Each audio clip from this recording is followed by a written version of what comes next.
Well, it's been nearly 7 years since I made my YouTube account. And in those 7 years, I've done some things for a few years now.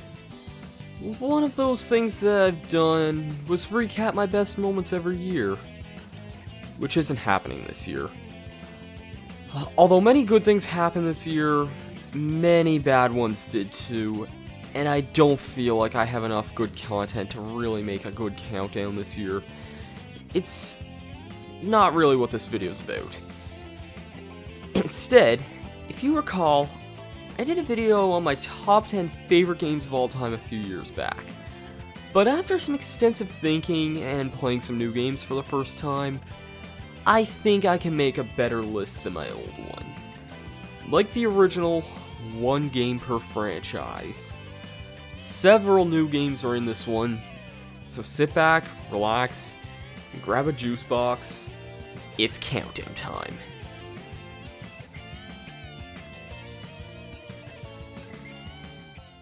Number 10, Mario Party.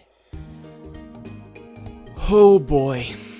You know that when one of your favorite, most nostalgic games just barely makes this list, that it's gonna be a tough one. Mario Party is one of the oldest games I remember playing, and as a kid, I loved it. And I still do. The first Mario Party game has a huge, chaotic vibe that makes playing with friends quite a train wreck, and in a good way. I love the minigames and the boards. And yes, I do love those control stick spinning minigames. They may be aggravating, but they're still a lot of fun. Another good reason I love this game is the music. It's just super catchy and memorable. Just something I always loved about it in general. But one of the major reasons I love this game is actually thanks to the Runaway Guys. Back when the Runaway Guys LP'd this game as their first LP, I hadn't seen any game footage on the game in years. It was just a huge wave of nostalgia running on me, and at the time I thought the idea of collab LPs fascinated me. I never thought about doing an LP with friends I've never met before in a hotel room at going to conventions, and it just introduced me to a lot of really cool ideas, and it was something I always wanted to try. I eventually met the Runaway Guys at PAX East this year, and they all autographed my Mario Party 1 cartridge. And even without that, it's just one of those games I love to play, and the nostalgia is high for me. Number 9, Kirby and the Amazing Mirror. I'm a huge fan of the Kirby series, and this was a really difficult one for me to pick a favorite game of this series. Kirby's Adventure is an incredible amount of nostalgia for me, and Kirby's Return to Dreamland was indeed a triumphant return. But to me, my favorite game in the Kirby series is Kirby and the Amazing Mirror for the Game Boy Advance. I got this game for Christmas after reading about it in Nintendo Power. As a kid, I thought everything about this game looked amazing, and holy hell was my prediction right. This game's visuals, for GBA standards, are incredible, and the soundtrack is once again super memorable.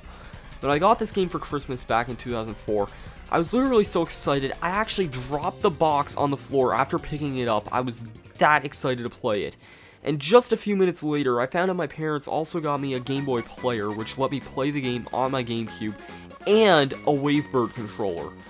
Needless to say, I became beyond amazed when I started playing on a TV with a wireless controller.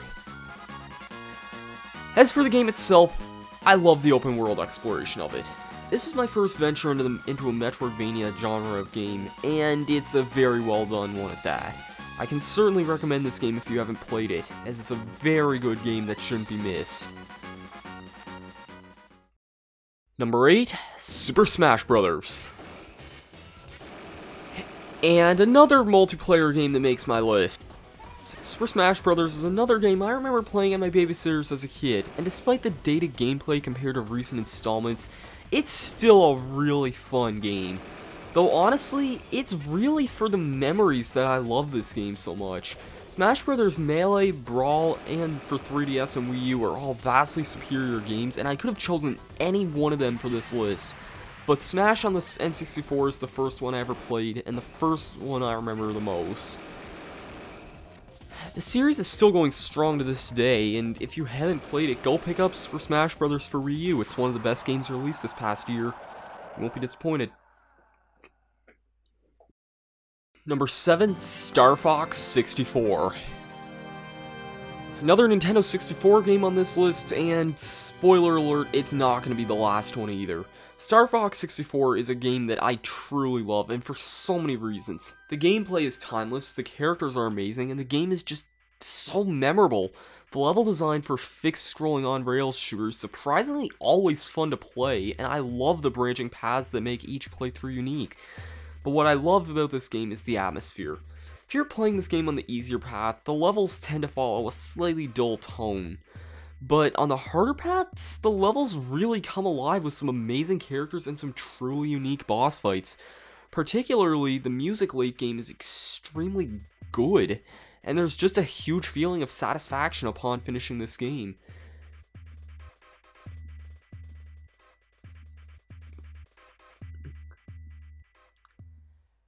Number 6, Portal 2.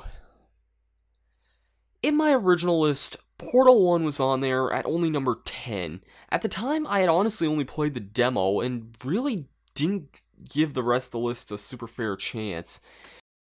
I've finished each game on this list 100% before, so I know when I say that Portal 2, which was released a few months after my original list was made, surpasses everything the first game did and more. I'm not joking, this game was originally even higher on this list. The first time I played it, I loved it. The originality, the sheer brilliance in the puzzles just wowed me. And the characters, even funnier than before. So if I love this game so much, then why isn't any higher? Well, let's just say that it isn't as fun the more I played it. It's still a good game, but something just felt missing.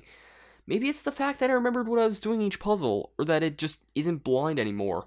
But playing it more and more just didn't feel the same. However, on your first playthrough, I guarantee you will love this game. I certainly did, and I have no regrets playing it either. Number 5, Sonic Adventure 2 Battle.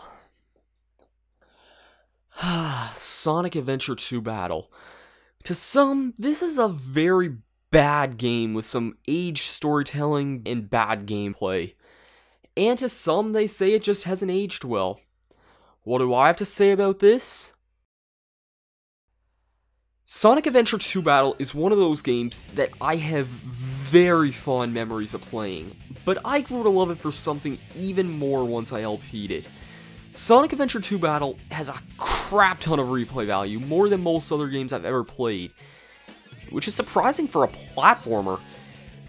And when I LP'd it, it was like I set out to show how much this game really offered on the inside, and oh boy, it was one hell of a ride. While there's some things about this game I don't like, hell, I think it's the furthest game from perfect on this list, but that doesn't mean I hate it any less. There's some glitches, okay, there's a lot of glitches, but some can be super helpful. And I think it's an all-around very fun game to play even with its flaws. I do hate some levels in this game. Bad space. 8 quarters. But for the most part, the good outweighs the bad in this game by a long shot. I think the music is really good for certain, and the characters are really likable too, despite some mediocre writing. Overall, this is just one gem of a game, and collecting 180 emblems was something I doubted myself that I would ever do in my life. But after I showed it off on YouTube, it really grew on me as something more, and I hope you guys who've seen that journey would definitely agree it was something else. Number 4, Metroid Prime.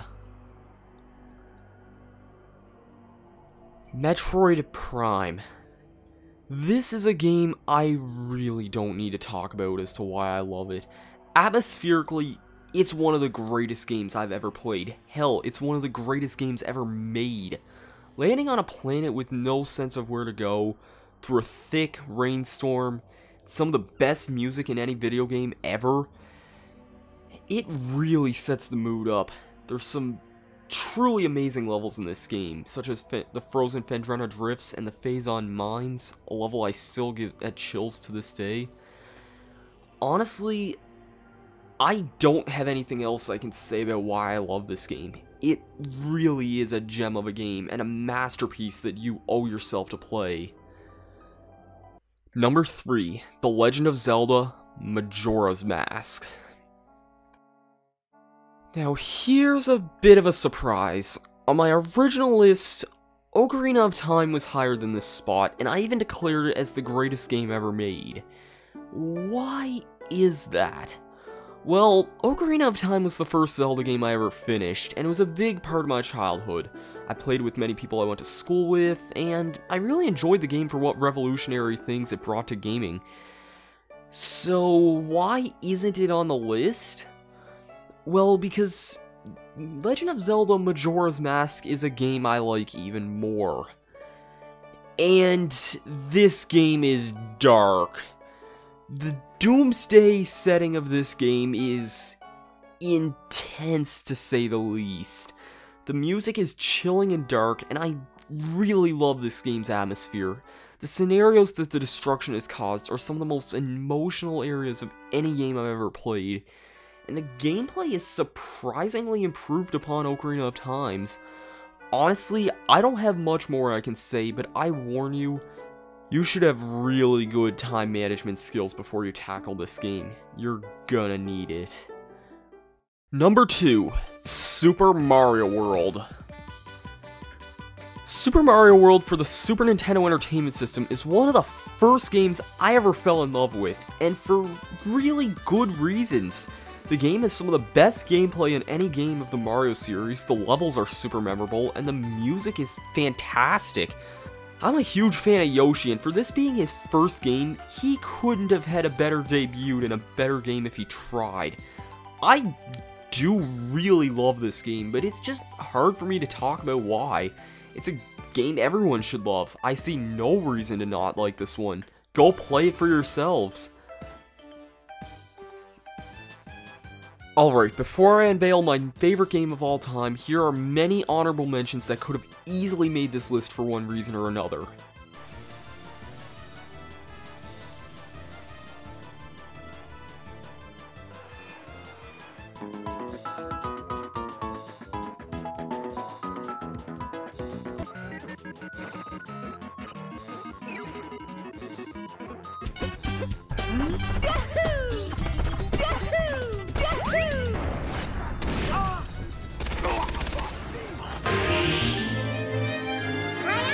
About your mission.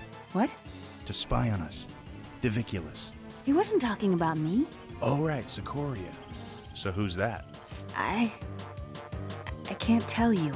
Can't tell me? What are you hiding from us? Come on! Here goes! You all saw this one coming. I've said this many times, but Banjo-Kazooie is my all-time favorite game. It topped my original list and was the only game that I knew would keep its original place. This game is a masterpiece and often considered one of the finest games ever made. Why is that? I'll tell you why. Tight controls, amazing levels, memorable characters, quotable dialogue, and a fantastic soundtrack, and some of the tightest gameplay ever made in a video game. Honestly, this game has just too many good things to talk about. I've talked to many people about this game before, and we've all been able to agree, Banjo-Kazooie is a masterpiece. It's the closest thing to a perfect game that I've ever played, and it definitely deserves its spot at number 1 on my top 10 favorite games of all time list. Thank you for watching, and if you'll excuse me, I gotta go play all these games again.